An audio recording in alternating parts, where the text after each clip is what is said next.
Hello everyone, my name is Charlette Preslar.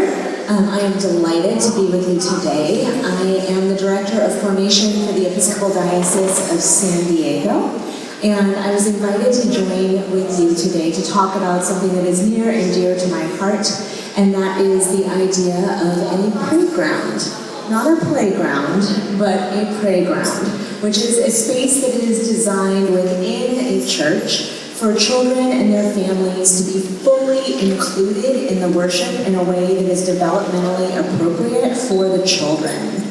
And it's something that has been going on here in our diocese for quite some time. My beloved friend and colleague, Maya Little Sonia, who was the director of children and family here at St. Paul's Episcopal Cathedral, originally wrote a grant to put the first one in our diocese in, which is here in the cathedral, and we'll walk over and see it in just a little bit.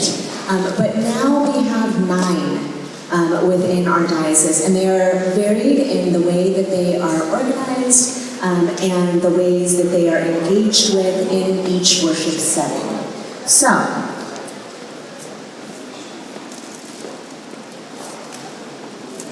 I want to tell you about me first. So, I'm a cradle Episcopalian. Sometimes that's a good thing, sometimes it's not, but I have been part of the Episcopal Church since before I have active memories. My family was Episcopalians. I grew up crawling around the church. I considered the members of my church my actual family because it was just my mom, my sister, and me, and so the people that I went to church with, they were my family. But I want to tell you 2 formative stories from my life, one from my own childhood and one from when I was an adult. When I was a child, I went to I guess I'm just going to say it, I went to a Catholic school. And as part of that, religious education was part of it, and we worshiped in their church quite often. And we had spent some time studying the healing service that they offered. And at the end of the study period, we got to go to church and participate in one of the services that was there. At that time in my life, I was really struggling with eczema. It was so severe that up until I was 16 years old, I didn't know what my knees looked like or my elbows looked like because it just looked like they were skinned all the time. And so my little 4th grade self in the pew felt a call to go up and ask for healing in that service. And I got up out of the pew and I walked up to the front, and the very kindly priest that I had known for many years as I attended that school leaned over and whispered and told me to go back and sit down because I wasn't included. And I remember carrying that for years and years of my life, of being told that what happened in that space was not for me, that I wasn't allowed access to it. I would even speculate that it is how I've ended up in the role that I have ended up with, wanting to provide access and space for every child to feel seen and loved by God and by their church community. Fast forward. My children are grown and flown. My sister is my next door neighbor. Her kids are small. I have twin niece and nephews, Georgia and Bennett, who are 10 years old. And in our home worshiping environment with a Prayground and a formation program, they are fully included. And part of that space, which happens right up at the front of the church, means that they get to see everything that happens. They get to see all the glorious goodness, and they get to see those moments when things sometimes don't go the way they are expected. But because of that, my nephew Bennett is the youngest member of the Altar Guild. Fully vested and included in the Altar Guild. He knows the name for everything, he knows when it is supposed to take place, and at 10 years old, he is the youngest member of the Guild by 55 years. So I would say that in those 2 very polarized stories, you can see the difference in when a space is created where every member of the body of Christ is welcome, included, and celebrated in their full and glorious goodness, and one where there is separation.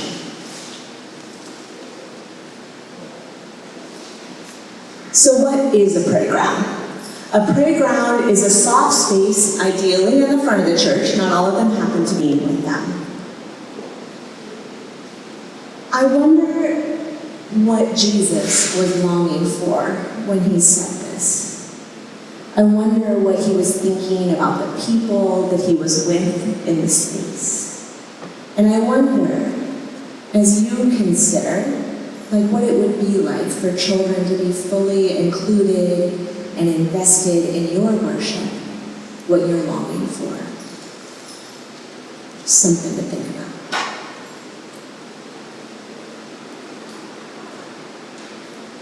Anybody got this one? The eye cannot say to the hand, just call it out if you know it. That's right. And the head cannot say to the feet, I have no, same thing, yeah. And I love it because it reminds us of how all of our different gifts, all of our different ways of being in this world are an important representation of being church. We need the people that do the finances. We need the vergers who keep us on track. We need the altar guild who sets up. We need the families who come and worship. And we need the children in all of their bubbling joy in the congregation with us.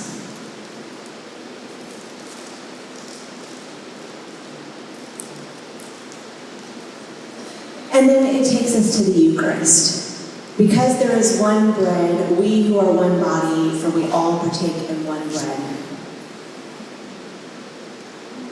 You'll see the children have in front of them felt cutouts that represent the chalice and the paten and all of the ways to engage with Eucharist. And they have taken it all the way forward to the steps where they're mirroring the actions of the priest of the altar. And their ability to be engaged in worship this way, how much richer is that than if they are in the back pew with an iPad sitting quietly? If they get to be engaged this way, I wonder what your faith would have been like had that opportunity. That faith that you have nurtured your entire adult life, that you have been open this way as a child.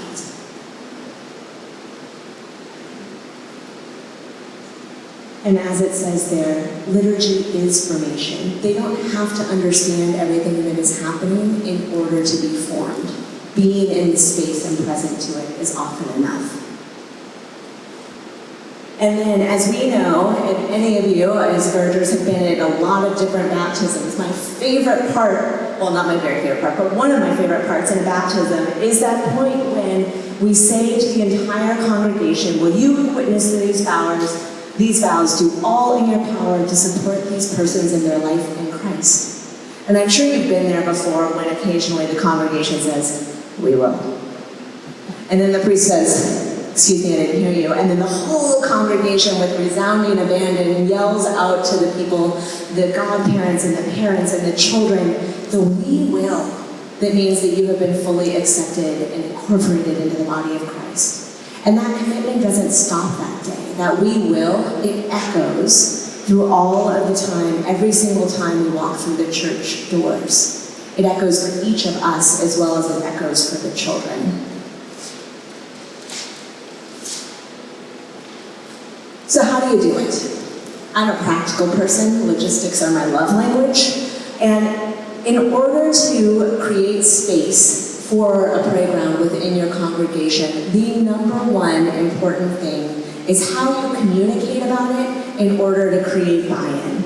So your communication, it looks like communicating with leadership, it looks like communicating with families, and it looks like communicating with your congregation. At the end of my presentation, there'll be a QR code that you can scan if you are interested in this further.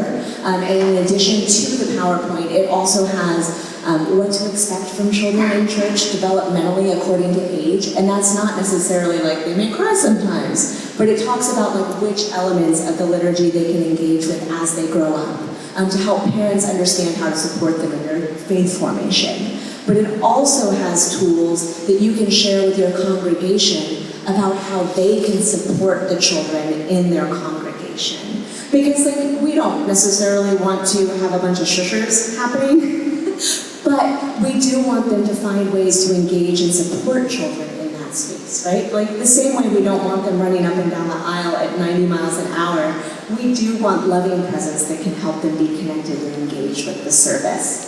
The Vergers here at St. Paul's Cathedral are really good at that, by the way. I have worshipped here many times, and they are really lovely at helping children. So we work to engage children, families, leadership, and the congregation. And we do all of this to fully live into our baptismal covenant. We also set those expectations. One of those things is stretching our acceptance muscles. As we get older, our muscles get tight. We know what we like, we know the hymns that we want to sing. Has anybody been there when a hymn gets brought out that you don't know? That it's not one of the ones you know, and the whole congregation is looking around why are they singing a hymn I don't know? Our muscles get tight. And so we have to remind the congregation that stretching them helps us too. It helps us grow.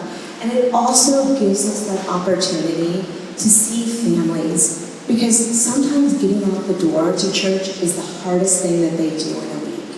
Sometimes nobody wants to eat their breakfast. Sometimes everybody wants to still be in their pajamas. Sometimes a brother is poking, a sister is poking a baby, and everybody has cried on their way out the door, and the family still gets there because they felt that call to church. And in that moment, the way that we engage with all of them is showing God's love to those families in a way that they may not get in another part of their day. And it's also okay to remind families that even Jesus took breaks. So if the church service gets too overwhelming, it is okay to go outside. It is okay to go and get a donut. It is okay to take a break. And I think this part really speaks to what all of you here at the Verger Conference really do. And that is protecting the vulnerable. So much of what you do is more than just guiding people as they are going to read or as they are participating in worship. You are constantly looking out for what is happening in the congregation. You are the first person that might notice that someone looks a little pale and could be dehydrated and may need a drink of water and to sit down. You are the first person who notices Susie, who is here every week, and this week for some reason she is crying in her pew, and you're able to identify that to the preacher later and say to the priest, hey, can you check on Susie after church? Because your presence, you're always around. And when you have children in worship and families in worship, they are your vulnerable people too. Because oftentimes they automatically feel like they are either a burden or a nuisance. And so the ways that you watch for them and you help to know, hey, I know if so-and-so's having trouble and I know that they're here that day, if I can get someone to sit behind them before the service starts that is a friendly face, that will change the whole tenor of it for it. So protecting the vulnerable is something that's really important in this. I'm not going to run through the whole timeline because the last time I gave this, it was for people who were literally planning on launching a Prayground, but know that it's here if you need it, because this helps you to know all of the different ways that you would need to roll it out. I will say that I think it's really important to liturgically honor the space. Invite families in to help set it up, and then on the day it's going to be used, let the space be blessed. Include a prayer about the presence of children and the prayers of the people.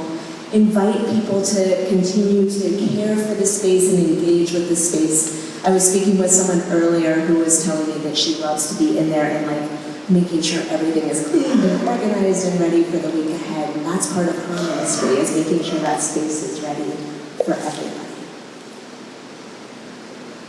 And then I included a few more photos for you. So you'll see the first two spaces that I had shown you were all soft spaces. These other ones, which we have St. Andrews in Encinitas, All Souls in Point Loma, and St. Andrews in Pacific Beach. They all went with tables and chairs, but there are books and there are crayons.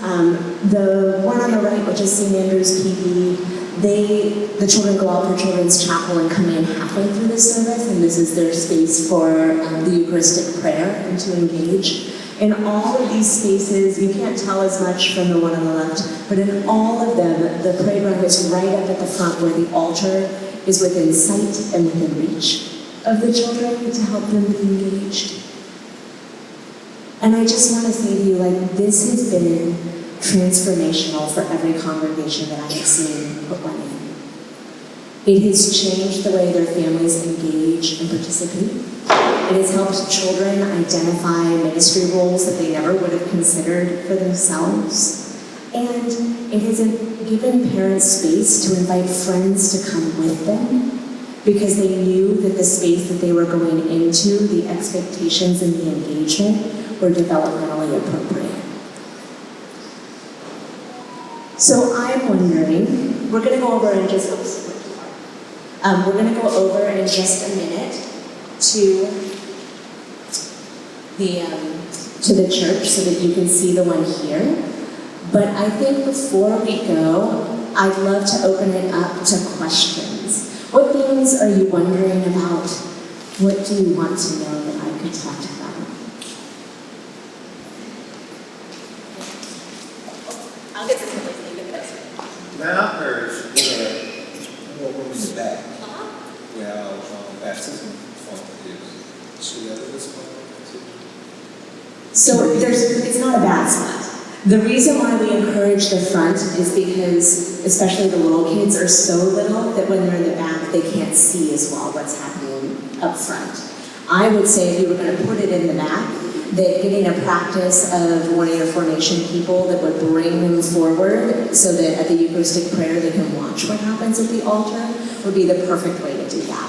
Because then they have the soft space in the back and the engagement during the Eucharistic prayer up front. I have a question. This looks like a wonderful program, by the way. But the spaces that we saw in the picture look sort of small. I'm wondering what you've seen with congregations with large groups of children, many families. We have a family service that can get pretty crowded, so I'm just wondering what that would look like. Oh, thank you for that. So they are varying in sizes. And some of them, for example, the one here at the cathedral has grown 3 times at this point because of the number of children and families that are participating in it. And so what I usually say is start smaller than you think you're going to need it, and then have a plan for pivoting. So even in Christchurch, which is one of the first churches I showed you, which is 137 years old, we took out a pew. But it was okay because we put it against the back wall, right? But as we did that, then when more families were coming, the congregation said that we could put the second pew in the back to make more room for them because they had seen what it looked like. So, and then the one St. Andrews Encinitas, which was in that one, that's actually one whole transept that is for theirs. So it just depends on how your church is laid out. And I would also say that it really is your younger kids that want to be in the Prayground. Once they get above about 10, they'd rather be in the pew doing their own thing anyway. So it's really your smaller ones that will be there.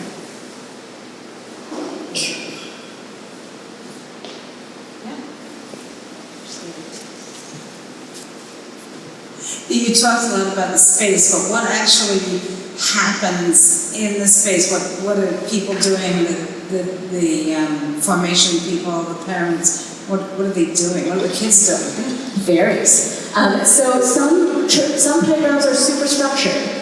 They have a formation person that sits in them the whole time. They have children's worship bulletins. They go through everything with them. They're fully engaged.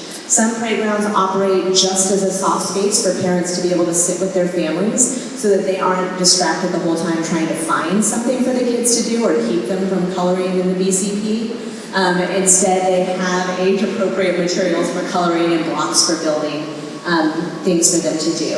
Some playgrounds fall in the midst of that, where after Sunday school, they'll come in and sit in the space and they'll be related to the readings, coloring sheets that are out and things like that. And usually then, there's like some nurturing people that will sit off to one side that will help them if it gets rambunctious, if it turns into the Wild Wild West. But that doesn't happen real often, and that way families can just sit wherever they're going to sit, and it is truly a child engagement.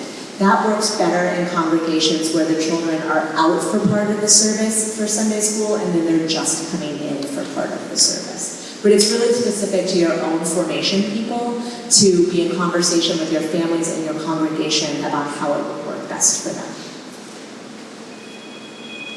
Yeah.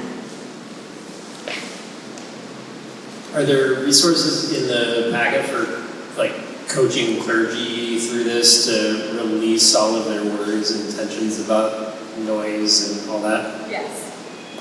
And I would go back to say your number one thing will be collaboration with your clergy. Because your clergy, your vestry, and your families are your three primary buy-ins that you would have to get. And so the QR code will take you to a Google Drive.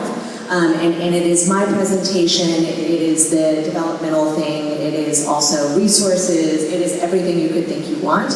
And then also, I talk to people all the time. So if anybody wants to talk to me, I'm happy to have a conversation with them. I love it. And I was afraid. The first time I did it, just to name that, when we put ours in, I was afraid. I was afraid that the children were not going to be appropriate and it was going to make people mad and that then it was going to be like this separation, and I didn't want there to be shame associated with it for anybody. And so like I was super engaged at the beginning in my home congregation, and it's been fine. It's been fine. I worried for nothing. Two observations. One, my wife is a catechist for Catechesis of Good Shepherd in the age group 1 level, which is 3 to 6 year olds. And I can see this beautifully pairing with that, if you're familiar with the Catechesis program, where the kids are learning all about these portions of the service, but then they sit in the back of the church because the parents don't want them to be a nuisance. And it's amazing.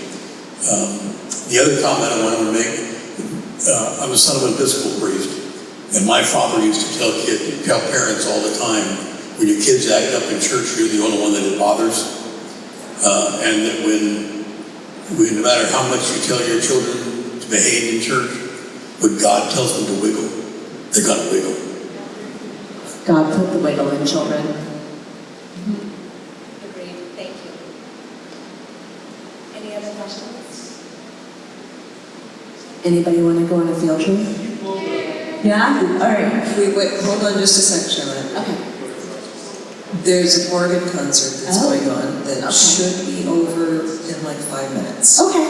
So then maybe what we can do is, if you have more formal questions, we can for sure do that. But if not, we can stop the presentation, turn the mics off, and just have a casual conversation before we walk across. Oh, you have a question? Okay. Let me put it up better.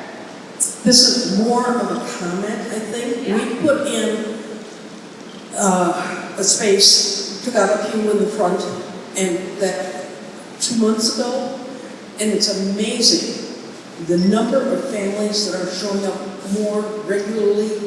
I mean, even in August, we were getting over 100 people in our church every Sunday instead of the 50 or 60, because the families have space and the kids have space. And it's, even though we've never criticized or said anything about the kids running all over, now they have their own space and they have their own Eucharistic set they can play with, and I've seen kids nearing the priest, and so it's really brought them back into the church in a lot of ways. I agree. Thank you. And I think what it does so beautifully is that it illustrates as soon as you walk through the door that this is for you. Right, so like there's no question of whether you're welcome here, because as soon as you see the space as a family, you know it's for you. Ready for the field trip? I know. You can color a picture for sure. And oftentimes, like what we'll do is we'll rotate the books that are out so that like it's not always the same. Blocks are always super popular. And they're soft blocks. Yes, they are. Oh, they are? Yeah, they look like wooden, but they're In the Google Drive, the link that's in there is for another set that's similar to this, where they all lock together, but they're foam, so you can create like magnificent, your own personal cathedral with that. Yeah. So you do not believe this is a distraction from the service, from the people? Because 9 and 10, your focus should be towards that. Right, right. So if you have kids that are 9 and 10, people Oh, need you play. Here we go. Yeah. instead of focusing on altar. I know. And so what I would offer in that is the people who are most engaged by and enthralled by the children's presence in the space are the people who will choose to sit over here and be part of the worship with the children. Yeah. And the people who want a more serious service and less of the joy as bubbling that happens over here, they will sit a little bit further over there.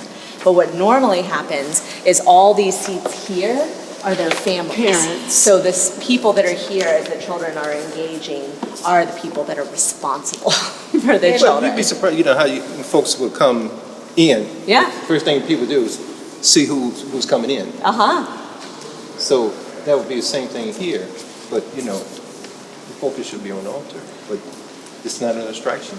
I don't think so. And I would say that most of the clergy, actually I would say all of the clergy that I know that have had it, they will preach about the fact that like the theology of having them in here is so important, and the commitments that we make to them in both scripture and in our Book of Common Prayer and our baptismal covenant outweighs any distraction that might come. Oh, no, I agree with that. Yeah. But you're always going to have somebody, one person to say, well, that's too much of a distraction. Oh, I'll tell you, I've been told that it's a distraction from the choir. I have been told that. Not by the choir, right? But like somebody in the pew has said that to me, and usually what I will offer in that is that I am so sorry that that was their experience, and that I'm hopeful that next week, that it'll be different for them, but that just like I don't always have the best day, neither do children. So, I mean, go ahead. Say something that we don't have a family minister right at this second, but we're going to get another one. But the one we had before, she was young. She could get down on the floor and get back up. And she would bring the kids over in front of the stairs and have a big thing. And we have like the chalice and the everything.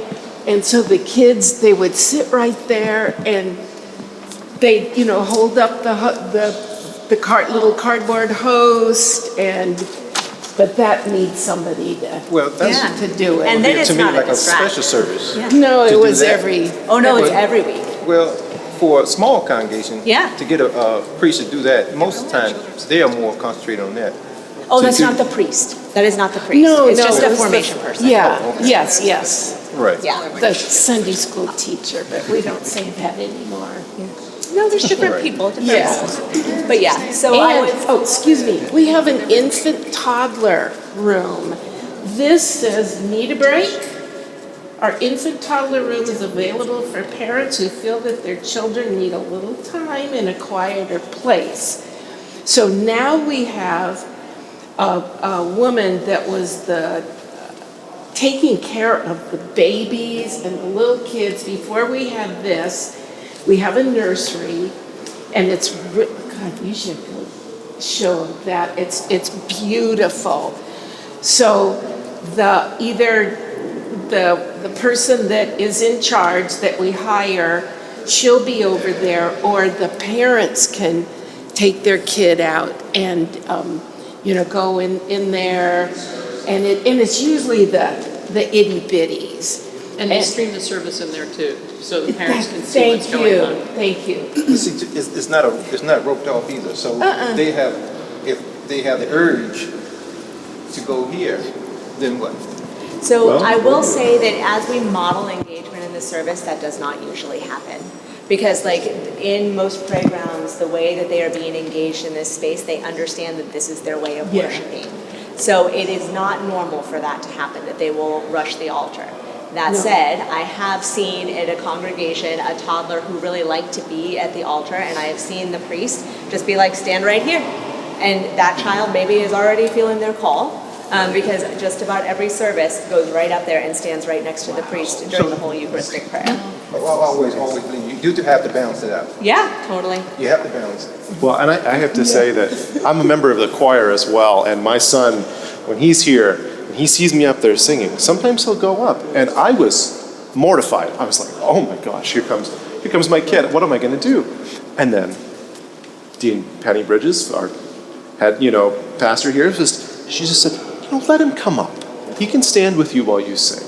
Yeah, but see, we're balancing it out now. Yes. If I'm sitting there and I'm coming to church, I'm at peace. I don't want to, not said necessarily, a child go up to the altar. So then that'll take away my focus more on that child going into the altar. Well, And I think there's an invitation in that to think about like what is it to be a community all together, and how do we create space for you to have your worship experience the same way that the child is. And what probably is going to come from that is a third way. There won't be able to be the same way that it always was, nor will there be able to be a fully way this way, but some beautiful new thing, a new heaven and a new earth, living into the kingdom, will have to be created from that. And if somebody, wants silence, we have the 8 o'clock service that no choir, beautiful service, and so. And children have a right to exist in public spaces. They do. So I think that's important in our churches too, that kids can be a part of, or is it developmentally appropriate for them too. We can't just expect them to be silent until they turn 15 and then they show up as like and then they better be an acolyte. Yeah, it doesn't work that way. So Then they're going to go back balance. to the situation that you said you're going to have to talk to your congregation. Oh, for sure. Let them know. Not saying that what you're saying is wrong. We know that. We all know that. But when it's exactly happened, then we have to have a conversation. Well, that's why communicating from the beginning is important, right? Like you would never want to launch this without talking about it first. It should not be a surprise. Right. It needs to be something that the congregation, it is work you do together. And it does require creating that sacred space for everybody to be in relationship, for sure. We don't. Yeah. We have no children in our church at all. Uh-huh. We're all at least 50 or 60 years old. But every once in a while, somebody, because I live at the beach and people visit, and you'll get a kid in there, and it's amazing because we tell them, we don't mind noise, and it's amazing to watch the congregation. Everybody's got a smile on their face. Now, I don't know if that would happen if it happened every week. I don't know, but because it doesn't. I mean, but we have and there's no place for the kids to go but right up front. We do have an area that we could turn into this kind of an area right next to the altar if we had children to do that. So I just what I like to see is everybody smiling out in the congregation. Maybe if you build it, they will come. I was actually going to tell a story about that. Yeah. But if you feel that longing, like if that's something that you're longing for, that sometimes is God calling. Yeah. Because every year we host a godly play training in our diocese, and there was a woman from a tiny congregation that came and attended, and she was like, we have no children, we're all 55, 65 plus, but I really felt like I wanted this training. I just wanted to have it. And she went through the training, and 2 Sundays later, a family showed up at church. I'm going to cry telling this story, because now they have a bunch of families in a full godly play program, and it was all because she listened to that longing that she had, knowing that it was God's call. So that doesn't mean that this is for everybody, but if you are longing for it, I encourage you to explore what that is. It is true, we do have some members of the congregation who are rather curmudgeonly about this, and they complain and they're not happy. But the majority of people are like, this is our future, and if we don't develop and have these children here, then this beautiful space is going to be, we're all going to be in that columbarium, and that's it. And there's a difference between like, as a parent and knowing what it feels like, there's a difference between like, we don't mind having kids here, that's fine, and we welcome kids here, we want them here, we want them to participate. Like those are 2 different mindsets, and it's important distinction to like, oh, it's fine that he's here, it's, nosy, or like we want both of you here, we want the whole body of the church worshiping together. Like think that's a different mindset, which is hard. Also, if you're focusing on yourself as opposed to focusing on all of us together. When you're focused on yourself, you're worried about every little noise, about somebody distracting you. If you're focused on the body of Christ instead of yourself, you're going to welcome them. Yeah. So, You had a lot of empty nesters saying, "Oh, I wish that was around when." All the time. I wish I had this with my kids. Actually, I say that, right? Like, I say it all the time. Like, I wish that I had walked into a church with my children and known, whether I chose to sit here or sit over there, I had known just by seeing this that I was welcomed and included. Because that's what this says. I was going to ask if it was tied in with godly play that you mentioned that you had the program. Is this somehow connected? It's not. I think, though, that my own personal faith journey is that through godly play and through the expansiveness of that language, that it cracks you open in a way that helps you to think, like, what else could there be? What more can there be? So the same way the gentleman who mentioned catechesis of the Good Shepherd, godly play is also very much like that. We do both. Yeah, they really engage the children, not just in So this the should be stories. a natural outgrowth of godly play. Uh-huh. And almost every congregation that has a Prayground also has an altar set as part of it, and most catechesis rooms and godly play rooms also have an altar set. Do you want me to show it? It's, if you want to. Okay, sure. Yeah, they've started, one of our interim priests started, because the second Sunday this month is always Children's Sunday in our church. She started doing godly play stories as the sermon on those Sundays. Yeah. And it's amazing what that's doing for some of us that are adults that don't have. Amazing what you can learn. Oh, I know, yeah. So it's. I think I would need to run it done. I don't want to run into somebody else's session. You're fine. You got to 2 and it's 24 Okay, great. Yeah. What about the site? The sightline, what do you mean? Oh, so, well, I think so. I think that allowing The thurible.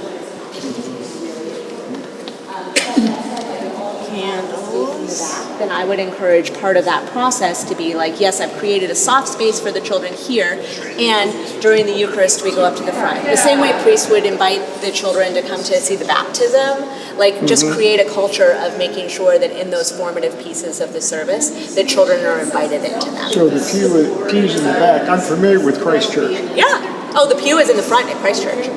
Oh, it is? Yeah. They took out one of the front pews, and it's right in front. Yeah, it's right in front of the lectern there. Okay. Yeah. So I always would go to the early service. Yeah.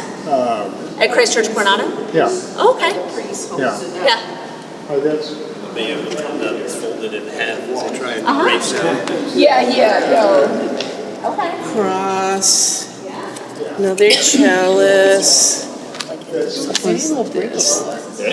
Oh, and here's the water.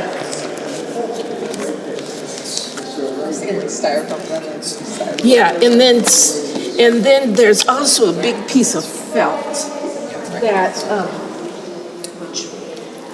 you can put out, and the kids would be around it. Star. Oh, this is the godly. Calendar from the godly That's play. where that went. Found it. It's the liturgical calendar in felt. Yeah, calendar in felt. Yeah. I liked when it was up on the wall. Felt post.